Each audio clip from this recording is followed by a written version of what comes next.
Previous வீடியோல phrases பத்தி பார்த்தோம். புரிஞ்சிருக்கும்னு நினைக்கிறேன் உங்களுக்கு. நெக்ஸ்ட் வந்து இப்போ கிளாஸஸ்னா என்ன அப்படின்றது ரொம்ப சிம்பிளா எக்ஸ்பிளைன் பண்றேன். ஃப்ரேசஸ்க்கும் கிளாஸஸ்க்கும் உள்ள டிஃபரன்ஸ் என்ன அப்படின்னு சொன்னா, ஃப்ரேசஸ்ல மெயின் வேர்ப் கிடையாது. ஆனா கிளாஸ்ல வந்து ஒரு சப்ஜெக்ட் உண்டு, ஒரு ப்ரெடிகேட் உண்டு.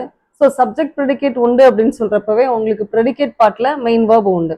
So it is like an ordinary sentence. அப்போ எல்லா சென்டென்சஸையுமே வந்து நம்ம கிளாஸஸை நம்ம கன்சிடர் பண்ணலாம்.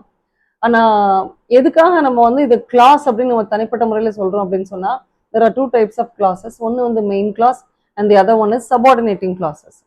இப்போ மெயின் கிளாஸ்னா என்ன அப்படின்னு சொன்னா, ஒரு கம்ப்ளீட் மீனிங் கொடுக்கக்கூடிய ஒரு சென்டென்ஸ் வந்து மெயின் கிளாஸ்.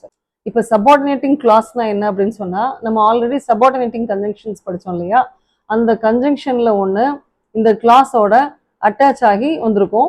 ஸோ இந்த கிளாஸ்ல இருந்து இந்த கன்ஜங்ஷன் நம்ம பிரிக்க முடியாது. And moreover subordinating clause வந்து தனியா ஃபங்க்ஷன் பண்ண முடியாது, மீனிங் கொடுக்காது.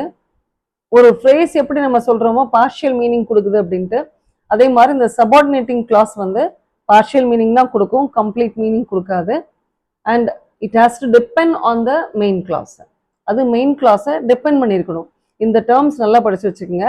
மெயின் கிளாஸ் அப்படின்னு சொன்னா ஃப்ரீயா இருக்கக்கூடிய கிளாஸ், அதாவது மீனிங் வந்து அதுக்குள்ளவே இருக்கு, அதுக்கு வந்து எதையும் டிபெண்ட் பண்ண வேண்டிய அவசியம் கிடையாது. It has complete meaning. So that is an independent clause. ஆனால் அந்த சபார்டினேட்டிங் கிளாஸ் வந்து it depends on the main clause to complete its meaning. So that is dependent clause. So that's a difference between these two. இதுக்கு வந்து நிறைய examples நம்ம கொடுக்கலாம். First one, she went to the place where she was born. So she went to the place அப்படின்றது வந்து main clause. கொஞ்சம் நல்லா read பண்ணி பார்த்தீங்கன்னா உங்களுக்கு புரியும். She went to the place அப்படின்றது வந்து main clause. There is a subject and there is a predicate. Complete meaning also. She went to the place. Complete, there is complete meaning. இப்போ next பார்த்தீங்க அப்படின்னா where she was born. So in the next part of the sentence there is something missing. Where she was born. So whereன்றது வந்து இந்த இடத்துல question word கிடையாது. It acts as a conjunction. அப்போ where she was born, அவ எங்க பிறந்தாலோ அங்க என்னாச்சு அவளுக்கு. ஸோ அந்த மாதிரி நம்மளுக்கு கொஸ்டின் அரைஸ் பண்ணும்.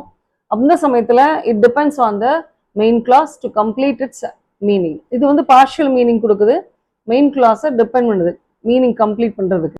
That's why it is called dependent clause. இன்னொரு sentence, he likes to read the books which were written by Stephen Hawking. So இந்த சென்டென்ஸில் he likes to read the book is main clause, which were written by Stephen Hawking அது வந்து subordinating clause. இந்த which அப்படின்ற word வந்து it acts as a subordinating conjunction. நம்ம already பார்த்திருக்கிறோம், all the question words can function as subordinating conjunctions அப்படின்னு சொல்லிட்டு.